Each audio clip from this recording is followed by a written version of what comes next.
कार्यक्रम मुद्दा में आपका स्वागत है। मैं हूं आपके साथ रविंद्र सिंह। बात करेंगे राजस्थान की, जहां पर दलित छात्र की मौत पर सियासत शुरू हो चुकी है।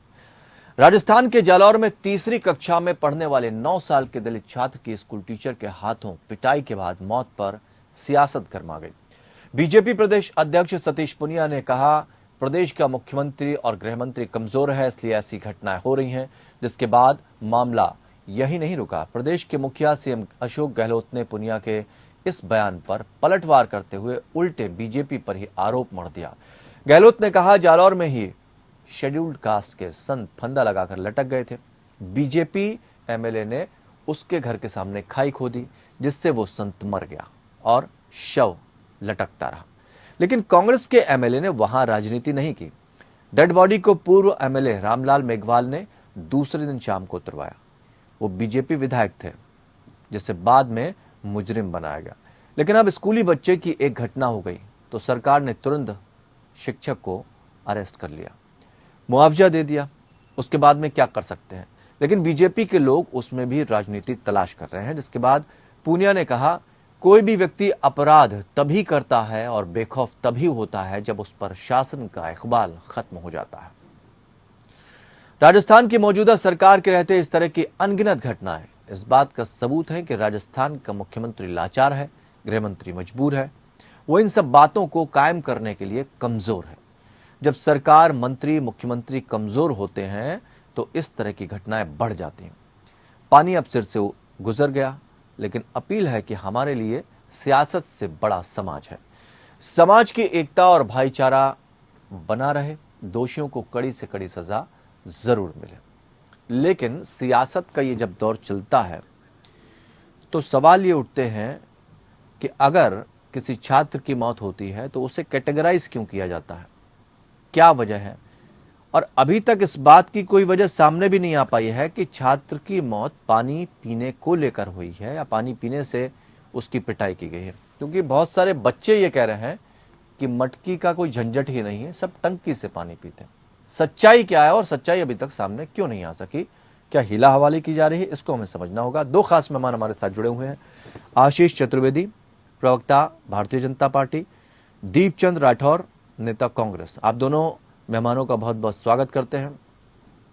और दीपचंद जी, बड़े सवाल उठ रहे हैं। कभी दंगे, कभी मंदिर गिरा दिया जाता है, अब दलित छात्र की मौत। इस तरह की घटनाएं अस्थिर सा नहीं लगता है राजस्थान कि जहां पर सरकार के वश में कुछ रहा ही नहीं? रविंद्र जी, पहली बात तो जो आपने बताया कि जो राजस्थान के अंदर जो घटना हुई है जालौर की, वो बहुत दुखद और निंदनीय घटना है। लेकिन हमारे लिए सियासत से बड़ा समाज है और समाज की एकता और भाईचारा बना रहे और जो दोषी है उसे कड़ी से कड़ी सजा मिले। लेकिन मैं आपको फिर से एक बात कहना चाहूंगा, जिस तरह आज भारतीय जनता पार्टी के सभी नेता या प्रवक्ता जो आक्रामक बयानबाजी करने से पहले हमें लोग सोचना हुआ कि जानकारी का सच्चाई क्या है। आज शासन, शिक्षा विभाग इस पर जांच कर रहा है मामले की। लेकिन जो आपके चैनल के माध्यम में बताया कि ये मटके जैसी कोई चीज नहीं थी विद्यालय के अंदर। तो सारी रिपोर्ट आ रही है, पुलिस की बात हुई है, बाकी लोगों ने भी बात की, वहां के शिक्षकों से बात हुई, वहां के बच्चों से बात हुई।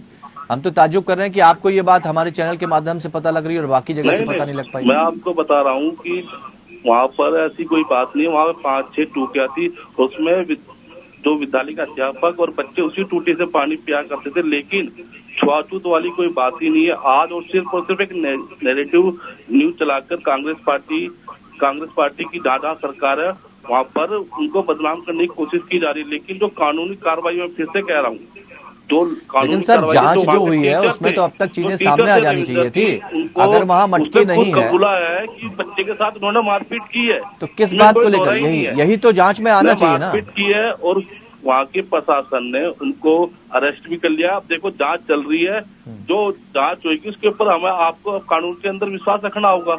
लेकिन मैं ये जरूर मानता हूँ जो जालौर के अंदर जो घटना है वो दुखद और निंदनीय घटना है। पर जिस तरह की आज भारतीय जनता पार्टी के लोग कह रहे हैं कि छुआछूत वाली बात है, छुआछूत वाली ऐसी कोई बात ही नहीं है। भारतीय जनता पार्टी तो कह रही कि आपकी सरकार कमजोर है, आपका मुख्यमंत्री कमजोर है, आपका गृह मंत्री कमजोर है। इस तरह से घटनाएं तभी बढ़ती हैं। जब हाथरस की घटना होती है या लिखनपुरी खीरी जैसी घटना होती है, जब आपके कहा चले जाते हैं, जब भारतीय प्रधानमंत्री जी और गृह मंत्री के मुंह से एक शब्द नहीं निकलता है, और उस जो हाथरस की जो दलित बच्ची थी, रात को 2:30 बजे उसको मतलब जलाया जाता है। क्यों जलाया जाता है? और जब जो अपराध करता है किसके संरक्षण में होते हैं, वो खुद बीजेपी के बहुत बड़ा नेता और मतलब एमएलए होता है, उसको बचाने के लिए लगे रहते हैं। लेकिन कांग्रेस पार्टी कभी भी, चाहे कोई भी हमारी पार्टी से हो चाहे अदर पार्टी से, जो दोषी होगा उसको सजा मिलनी चाहिए। और मैं आपको बता दूं, आज इस देश के अंदर पहले प्रधानमंत्री जी कहते थे कि कुछ शब्दों का गलत प्रयोग हो रहा है, जैसे जर्सी गाय। ठीक है, वो तो अलग बात है, वो दूसरा मुद्दा, हम उस पर फिर सदन में चले जाएंगे। आशीष चतुर्वेदी जी क्या जवाब देना चाहेंगे? वो तो कह रहे हैं कि हम कार्रवाई कर रहे हैं, इससे ज्यादा और क्या किया जा सकता है? देखिए रविंद्र जी, सबसे पहले तो ये जो घटना हुई है जिसमें एक मासूम छात्र की जान गई है, ये बहुत ही दुखद और निंदनीय घटना है जी। और इससे पूरा समाज शर्मसार है। आप देखिए कि हम एक दलित बच्चे को जान नहीं बचा सके, जिसके लिए भी पूरा जीवन जीना उसका बाकी था। उसकी बहुत सारी आशाएं आकांक्षाएं होंगी इस जीवन से, और जिस तरह से सिस्टम ने उसकी आकांक्षाओं को तोड़ा है, आप देखिए पूरा समाज उसके कारण शर्मसार है। और रविंद्र जी, मैं आपको बताना चाहता हूं, जब से अशोक गहलोत जी का ये तीसरा शासनकाल प्रारंभ हुआ है, मैं आपको याद दिलाना चाहूंगा, जब लोकसभा का चुनाव चल रहा था, राजस्थान के अंदर 2 फेज थे, एक अप्रैल में था और एक मई के फर्स्ट वीक में था। आप देखिए घटना होती है थाना गाजी में, जिसमें एक दलित महिला का गैंगरेप होता है, और ये पूरा प्रशासन एडमिनिस्ट्रेशन उस घटना को दबाए रखता है कि हम किसी तरह से लोकसभा के सेकंड फेज तक उसको दबाए रखें।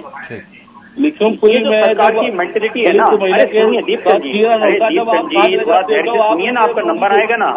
दीपचंद आपको मौका देंगे। दीपचंद अभी तो आपकी बारी है, जब आपकी बारी आए तब दीजिएगा ना, तभी जवाब दीजिएगा। अभी तो आपकी बारी खत्म हो गई, तब तक देखिए रविंद्र जी, चतुर्वेदी जी लगातार घटनाएं हो रही है, जब ऐसा लगता है कि पुलिस का इंकलाब कहीं न कहीं खत्म हो गया है। और अगर राजस्थान की बात करें, हम दलितों की बात करें, दलित एट्रोसिटीज की बात करें, तो पूरे देश में अगर एनसीआरबी के आंकड़े देखें, हम 18, 19, 20, 21 के आंकड़े देखें, तो या तो हम दूसरे नंबर पर रहते हैं या तीसरे नंबर पर रहते हैं। कहीं कोई आंकड़ों में कमी आ नहीं रही है। मतलब हम विश्वास पैदा नहीं कर पा रहे हैं समाज के अंदर कि सरकार आपके साथ खड़ी है। आए दिन रविंद्र जी इस तरह की घटनाएं होती है कि साहब जो दलित समाज के जो लोग हैं उनको घोड़े पर नहीं बैठने दिया जा रहा है। तो आपको लग रहा है जब भारतीय जनता पार्टी की सरकार थी तब इस तरह की घटनाएं नहीं होती थी? नहीं, देखिए रविंद्र जी, मैं बिल्कुल ईमानदारी से मानता हूं कि हमारे समय में भी इस तरह की घटनाएं होती होगी घोड़े वाली, लेकिन सरकार उसको लेकर सवाल तो ये खड़ा होता है आशीष जी कि हम जिस दौर में जी रहे हैं, अगर उस दौर में भी छुआछूत इस तरह की अगर चीजें आएंगी, जबकि हम सबको आगे बढ़ाने की बात करते हैं, एग्जैक्टली तो निश्चित तौर पर ऐसी घटनाएं तो शर्मनाक किसी के लिए भी होंगी, वो सिर्फ कांग्रेस के लिए क्यों, किसी भी क्षेत्र में घटना। रविंद्र जी, मैं आपकी बात से पूरी तरह सहमत हूँ। ये पूरे समाज के लिए शर्मसार करने वाली बात है, केवल कांग्रेस के लिए नहीं है। मतलब हमको दुख होता है कि हम इस आधुनिक युग में भी इस तरह की बातें कर रहे हैं, और एक बच्चे को जो है अगर मटका उसने टच कर लिया तो क्या हो गया। तो कहीं ना कहीं ये जो मेंटेलिटी है ना, इससे मुक्ति पानी पड़ेगी। लेकिन सरकार की नाकामी इसमें बिल्कुल अच्छी तरह से झलक रही है। आप देखिए कांग्रेस के विधायक कहाँ नाकामी नजर आ रही है? मेघवाल सरकार ने इस्तीफा दे दिया इस घटना से शुभ होकर के। तो वो कह रहे हैं सरकार की नाकामी कहाँ पर नजर आ रही है, जानना चाहते हैं आशीष जी। सरकार की नाकामी नजर आ रही है तो कहाँ नजर आ रही है आपको, ये तो बताइए। देखिए रविंद्र जी, जब से ये सरकार बनी है, मैं आपको इतने सारे इंसिडेंट गिना सकता हूँ जहाँ पे सरकार ने कोई ठोस कार्रवाई की नहीं, और जो भी कार्रवाई की वो आफ्टर ऑल ऐसा लगता है कि लीपापोती करने के लिए आप कार्रवाई कर रहे हैं। आप देखिए अभी ये जो है, ये जो घटना हुई है, इसमें कांग्रेस के विधायक ने इस्तीफा दिया है और ये कहा है कि सरकार इस तरह की घटनाओं को रोकने में नाकाम है। जब से सरकार बनी इस तरह की घटनाओं में लगातार वृद्धि हो रही है। कांग्रेस के विधायक बोल रहे हैं, हम तो बोल ही रहे हैं। अरे भाई, आप कांग्रेस के विधायकों को भी नहीं समझा पा रहे हैं। इसका मतलब जो ग्राउंड रियलिटी है वो यही है। दीपचंद जी, पानाचंद ने जो आपके विधायक हैं उन्होंने इस्तीफा दे दिया नाराजगी से। वो आपके विधायक हैं, बीजेपी से तो उनका कोई लेना देना है नहीं। कुछ और लोग भी ऐसे हैं जिन्होंने नाराजगी जताई, अफसोस जताया, तो आप अपने लोगों को कैसे मनाओगे? भारतीय जनता पार्टी पर तो चाहे जैसे क्वेश्चन मार्क लगा लो, लेकिन एक बात जो आशीष जी ने और उठाई कि दलित महिला के साथ गैंगरेप होता है और उस घटना को दबाए रखा गया, ये तो बहुत ही शर्मनाक स्थिति हो जाती है। इस पे क्या जवाब देंगे आप? आदरणीय रविंदर जी, मेरे भारतीय जनता पार्टी प्रवक्ता आसिफ भाई भूल गए कि जब हाथरस की जब घटना होती है, गैंगरेप होता है और उसको परिवार को डरा के धमका के रात के 2:30 बजे मिट्टी का तेल डाल के जला दिया जाता है। जब आपका ये केस कहाँ चला गया था? जब लिकमपुरी श्री के अंदर एक महिला जो बीजेपी की कैंडिडेट पहले बीजेपी में थी, जब दूसरे के दल के अंदर जाते हैं और कैंडिडेट फार्म तो वहां अगर बढ़ने जाती है, जब इस बात से जब ये भारतीय जनता पार्टी आप अगर ये कहें किसी दूसरे प्रदेश में इस तरह की घटना होती है इसलिए यहाँ घटना होगी तो क्या हो गया, यही कहना चाहते हैं? रविंदर जी, मैं एक बात कह रहा हूँ जो छुआछूत वाली घटना 75वां हमने आजादी का महोत्सव मनाया और वो तो उनसे जवाब लेंगे ना। आपका तो जवाब ये बनता है कि इस महिला के साथ गैंगरेप की घटना को दबाया गया, उन्होंने आरोप लगाया, इस पर क्या सफाई देना चाहेंगे? मैं यही कह रहा हूँ कि हम अपने बच्चों को कास्टिंग के बारे में क्यों बता रहे हैं आज कि आप राजपूत हो, ब्राह्मण हो, यादव हो, मेघवाल हो, एससी हो। ये इसलिए बताया जाता है, ये इसलिए बताया जाता है कि क्योंकि इसकी शुरुआत ही आप लोग करते हैं, राजनीति इसकी शुरुआत करते हैं। जब आप वोट बैंक मांगने जाते हैं तो आप जिस तरह से लीडर को खड़ा करते हैं तो लीडर क्या मांगता है कि साहब हम हमारे समाज के हैं, हम आगे बढ़ाएंगे, लेकिन उस पर राजनीति होती है। किसी भी सरकारी नियुक्ति होती है या उसमें कुछ मैसेज लिखकर आता है कि फलाने इतने ओबीसी बने, फलाने इतने एससी को हमने इतने को पद दिया, ये जरूरी क्यों गया? क्योंकि पॉलिटिकाइज में कहीं ना कहीं इसकी अहमियत ज्यादा है, ये आपको हमें अच्छी तरह पता है। लेकिन जब एक आज इस बात को कोई नहीं माना क्योंकि राजस्थान के अंदर ये घटना हुई है तो आज हम दोषी हो गए। जब अगर यही अगर गैर भाजपा के अंदर हो जाता, कांग्रेस के अंदर, तो ये बोलते नहीं जी ऐसा कुछ नहीं है, यहाँ सब ठीक है, लेकिन ऐसा नहीं है। मैं आज भी कह रहा हूँ, चाहे कांग्रेस की सरकार हो, चाहे बीजेपी की सरकार हो, कहीं भी सरकार हो, अगर इस तरह की छुआछूत के बारे में कोई भी घटना होती है, निंदनीय है, उस पर तुरंत एक्शन होना चाहिए। और जहाँ पर भी कास्ट को लेकर या दलित समाज के साथ अन्याय होता हो वहाँ पर कानून को बातें सुनने में बड़े बहुत अच्छी लगती हैं, आ जाने चाहिए, बातें सुनने में बहुत अच्छी लगती हैं, लेकिन इस पर जिस तेजी से अमल होना चाहिए, जो जागरूकता लोगों में फैलनी चाहिए, उसको कम होना नहीं देखना चाहते क्या नेता? क्योंकि जातिवाद के आधार पर, धर्म के आधार पर जब वोट मांगे जाने लगते हैं तो निश्चित तौर पर राजनीति के तहत ही इस पर भी राजनीति होती है कि साहब दलित छात्र की मौत हो गई या एक हिंदू की मौत हो गई या एक मुसलमान की मौत हो गई। जब इस तरह से चीजें सामने आएंगी तो किस तरह से रुकेगा ये जातिवाद, क्योंकि ये जहर है जो घुलता जाएगा। आशीष चतुर्वेदी जी, एक सवाल दीपचंद की तरफ से भी है। उन्होंने कहा कि जब उत्तर प्रदेश में हाथरस की बेटी को जलाया गया था उस वक्त इस तरह की जोर से आवाजें नहीं आई थी, सारी आवाजें खामोश हो गई थी, और दलितों के घर जलाए गए थे उस वक्त भी ऐसी आवाजें नहीं आई थी। जिम्मेदार कौन? देखिए रविंद्र जी, मुझे ऐसा लगता है कि हम उत्तर प्रदेश की घटना जो हुई है उसकी भी हम निंदा करते हैं, लेकिन उस घटना से राजस्थान की घटना का बचाव किस आधार पर दीपचंद जी कर रहे हैं ये मेरी समझ से परे है। वो तो मैंने सवाल कर लिया उनसे। मैं तो ये जानना चाहता हूँ कि भारतीय जनता पार्टी की सरकार उत्तर प्रदेश में भी है। डिपेंड नहीं करना चाहता हूँ। दीपचंद जी को थोड़ा राजस्थान के बारे में सोचना चाहिए, जहाँ दलितों पर अत्याचार लगातार बढ़ रहे हैं। पूरे देश में आप नंबर 2 या नंबर 3 रहते हैं।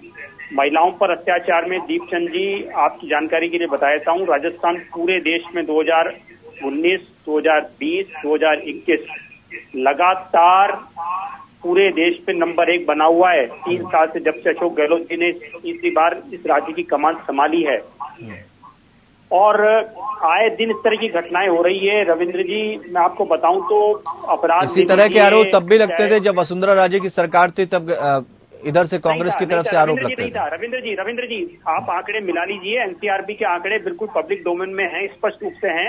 आप महिलाओं पे अत्याचार के आंकड़े उठा लीजिएगा। महिलाओं पे अत्याचार के मामले उस समय भी ज्यादा थे, ऐसा नहीं था कम थे। रविंद्र जी बहुत ज्यादा फर्क नहीं है। रविंद्र जी नंबर 1 है, नंबर 1 बना हुआ है।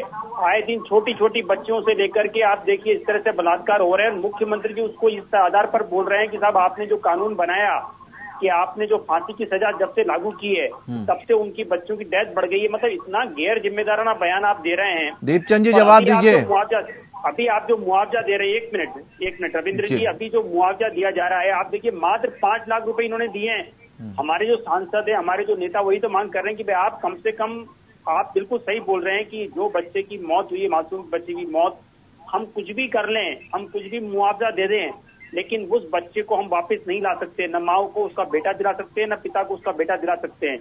लेकिन सरकार को थोड़ी तो संवेदनशीलता रखनी चाहिए। आप देखिए 5 लाख का आप मुआवजा दे रहे हैं। अरे भाई हमारी बात नहीं मान रहे हैं तो आप खिलाड़ी लाल बैरवा, जो आपके, जिनको आपने राज्य मंत्री का दर्जा दे रखा है, जो विधायक हैं, उनकी बात तो मान लीजिए। वो सियासत जब होती है तो उसमें सब एक दूसरे पर आरोप और चिट्टाकसी करते रहते हैं, लेकिन असल में उस परिवार की पीड़ा कम नहीं हो पाती जो परिवार पीड़ित होता है।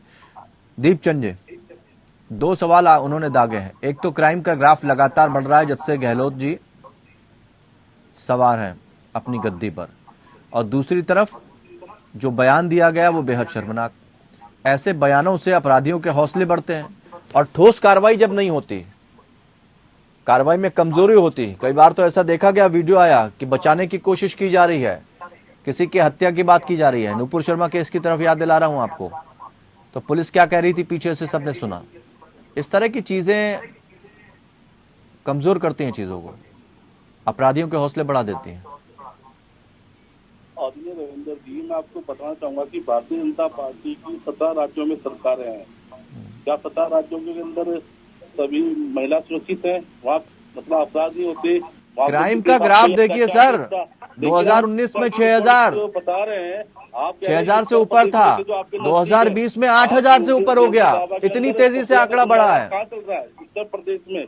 और रही बात, आप जिस तरह कह रहे हो कि कांग्रेस पार्टी कभी भी दलित विरोधी नहीं रही है, मैं आपको बताना चाहूंगा। आशीष चतुर्वेदी सिर्फ आपको ये बताना चाह रहे हैं कि 2019 का जो उन्होंने आंकड़े कहा कि ग्राफ लगातार बढ़ा है, हम आपको बता तो रहे हैं 2019 में 6339 और 2020 में 8744। राज्यों में इनकी सरकार है, उनका भी तो ग्राफ देखिए, कहाँ का इनका बढ़ा नीचा। सबसे ज्यादा क्राइम कहाँ हो रहा है? जहाँ भारतीय जनता पार्टी के लोग, जहाँ उनकी सरकार है। तो यही तो सवाल पूछ रहे हैं कि आप उनका सहारा लेकर ये कहेंगे कि साहब हमारा तो बढ़ नहीं रहा। आशीष जी, एक दूसरे आरोप प्रत्यारोप वो ऐसा करते हैं, हमारी सरकार में ऐसा, ये कौन सा लॉजिक हुआ? कोई नहीं कर रहा है, दलितों की बात कोई नहीं कर रहा, सिर्फ यहाँ राजनीति हो रही है। मैंने पहले भी कहा था कि हमारे लिए राजनीति नहीं है, हमारे लिए सियासत से बड़ा समाज है। ये भूल चुके आशीष भाई। तो समाज दिखना तो चाहिए दीपचंद जी, समाज दिखना चाहिए ना। मैं आप आंकड़े के द्वारा बताता हूँ कि हमने दलित कांग्रेस, जगजीवन राम, सीताराम, केसरी, दामोदर, संजय दलित भैया, जो कांग्रेसी प्रेसिडेंट थे हमारे पहले, इस देश का पहला दलित राष्ट्रपति कांग्रेस पार्टी ने दिया। इस देश की पहली महिला स्पीकर, लोकसभा स्पीकर मीराबाई को कांग्रेस पार्टी ने दिया। आपकी 17 राज्यों में सरकार है, एक भी आपका मुख्यमंत्री बता दीजिए जो आपका दलित हो। आप अगर किसी तबके को टिकट दे रहे हैं तो पहली चीज तो उन पर एहसान नहीं कर रहे हैं, क्योंकि संविधान ने उनका हक दिया है। आज आशीष भाई इतने दलितों के एसएससी बन रहे हैं, एक भी 17 राज्यों की सरकार है। आशीष भाई, मैं आपसे पूछना चाहूंगा, कौन सा आपका सीएम है जो दलित है? बताइए मुझे आप। देखो, आरोप बोलना पड़ेगा, जिसके माँ बाप का बेटा। जवाब दे रहे हैं दीपचंद, सुन लीजिए, जवाब दे रहे हैं दीपचंद, मेरी बात आप जवाब सुन लीजिए। देखिए रविंद्र जी, जहाँ तक प्रतिनिधित्व देने की बात है, तो भारतीय जनता पार्टी को 2014 के बाद जब मौका मिला तो हमने रामनाथ कोविंद जी को देश का राष्ट्रपति बनाया, जो देश के दूसरे दलित राष्ट्रपति थे। और अभी जब मौका मिला है 2022 में, तो देश की पहली आदिवासी महिला द्रौपदी मुर्मू जी को हमने राष्ट्रपति के लिए चयन किया है। ये पहली आदिवासी महिला है। पहली राष्ट्रपति नहीं है। अरे सुनिए तो सही, अरे सुनिए तो सही, अरे दीपचंद जी सुनिए तो सही। दीपचंद जी, मुद्दा ये नहीं है कि आपने किसको क्या बनाया और क्या नहीं बनाया। आप जिस तरह से बचाव करने की कोशिश कर रहे हैं ना, वो बचाव किसी के गले नहीं उतर रहा है, न दर्शकों के गले उतर रहा है, न हमारे गले उतर रहा है। अरे भाई, आप भारतीय जनता पार्टी, अरे आपके पास मात्र देश में 2 राज्य बचे हैं। दीपचंद जी, मात्र देश में 2 राज्य बचे हैं, तो दोषी है। आपकी सरकार के विधायक, राजस्थान सरकार के विधायक आए दिन सरकार की कार्यप्रणाली को लेकर के सरकार पर सुन लीजिए क्या कह रहे हैं। गलत है।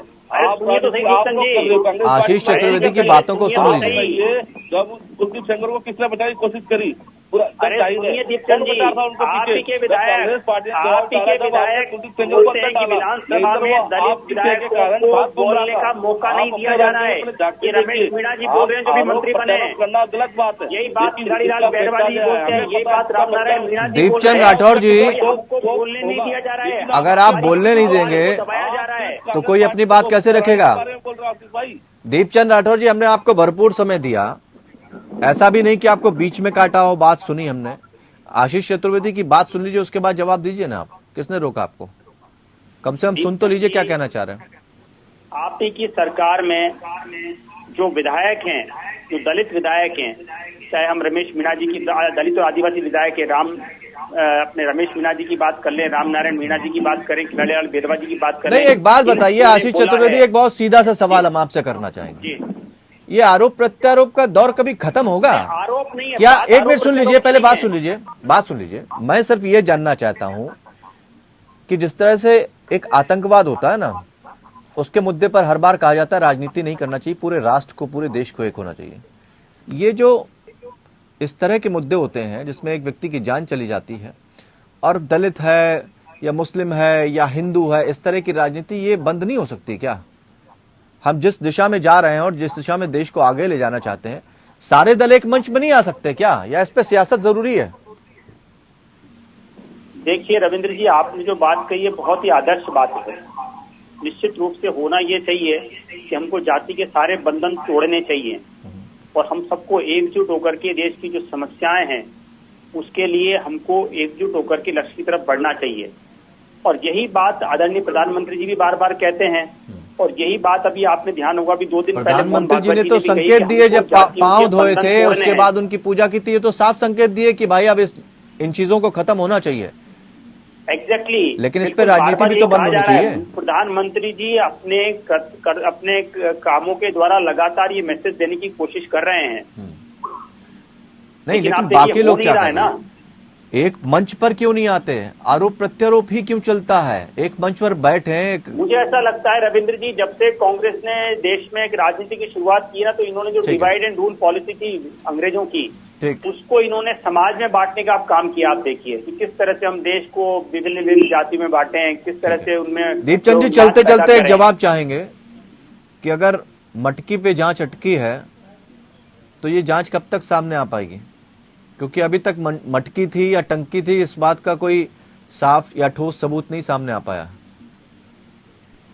देखिए रविंद्र जी, हम सभी अभी 75वीं आजादी की वर्षगांठ बना रहे हैं और एक दूसरा अमृत महोत्सव तो बना ही रहे हैं, पर अभी भी इस देश से छुआछूत नहीं हटा है। अभी भी SC/ST इस देश में आजाद नहीं है। अगर इस तरह आपको लगता है तो मैं आपको स्पष्ट कहना चाहूंगा कि कांग्रेस ने कभी, मैं सिर्फ एक सुझाव देना चाहूंगा आपको दीपचंद जी कि गहलोत साहब से ये, अशोक गहलोत जी को कम से कम ये तो आपको समझाना चाहिए, अपनों के साथ सियासत रोक दें, इस अपराध के लिए अपनों के साथ सियासत रोक दें और जो गंभीर मुद्दे हैं उसकी तरफ देखें एक बार। राजस्थान को अगर वो बेहतर बनाना चाहते हैं तो कम से कम बाकी दलों का जो विपक्ष है उसका सुझाव लें और इस तरह की घटनाएं रुकें। शर्मिंदगी सिर्फ राजस्थान को नहीं उठानी पड़ती, दुनिया भर में इस तरह की खबरें जब फैलती हैं तो भारत भी शर्मसार हो जाता है। और इस तरह की घटनाएं रोकनी चाहिए, सियासत नहीं होनी चाहिए और सभी दलों को एक बार एक मंच पे बैठना चाहिए कि अब कम से कम जिस तरफ भारत बढ़ रहा है उस देश में इस तरह की बातें अस्वीकार हैं, स्वीकार बिल्कुल नहीं की जाएंगी। मुद्दा में फिलहाल इतना ही, फिर बड़े किसी विषय के साथ हाजिर होंगे। नमस्कार।